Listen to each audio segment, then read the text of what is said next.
Praise the Lord.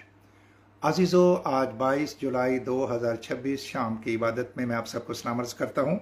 और आज एक और गीत जो खुदा ने मुझे दिया, सिखाया, मैंने उसको लिखा और फिर उसको गाया भी। गाता हूँ खुदा के जलाल के लिए। हालेलुया। सौ गल्लां दी कोई गल, गुनाह तो आज़ादी दा ओहदे कोल हल। सौ गल्लां दी कोई गल, गुनाह तो आज़ादी का ओहदे कोल हल। नवीं पैदाइश पा, बन लो गुनाह दे खिलाफ बन।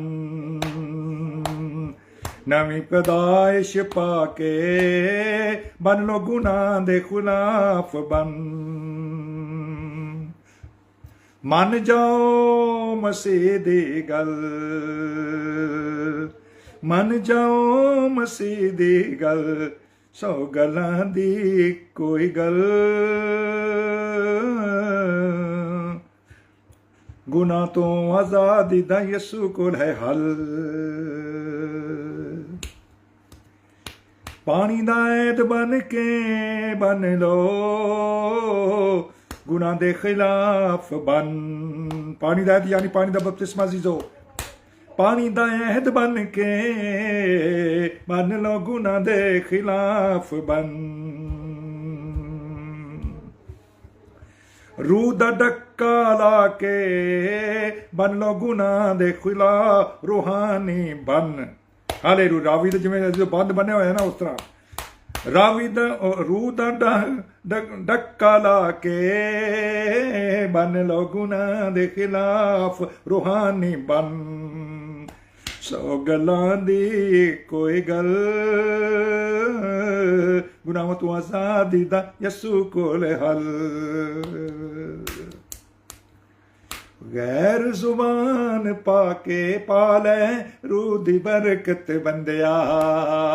हालेलुया। रूह कुदस गैर जुबान के साथ है, नई नई जुबानों के साथ है, बेगाना जुबानों के साथ है। ये निशान है और फिर नेमत बनता जीजो।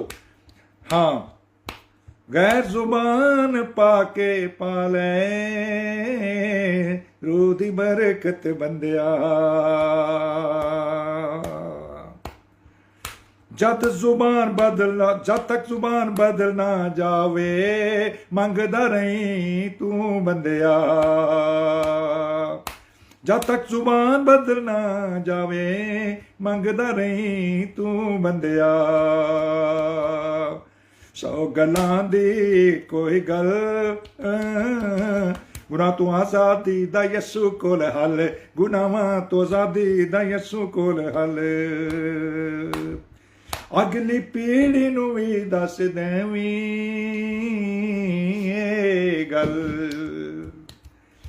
अगली पीढ़ी नूं भी दस देवीं गल। ते रूह दे बगैर गुनाह तो बचदा दा नहीं होर कोई हल। ते पाक रूह दे बगैर गुनाह तो बचदा नहीं होर कोई हल।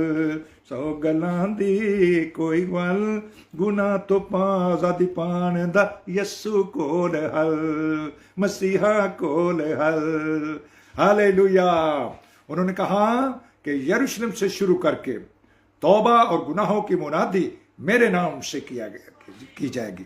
तौबा और गुनाहों की मुआफ़ी की मुनादी मेरे नाम से, यीशु मसीह के नाम से।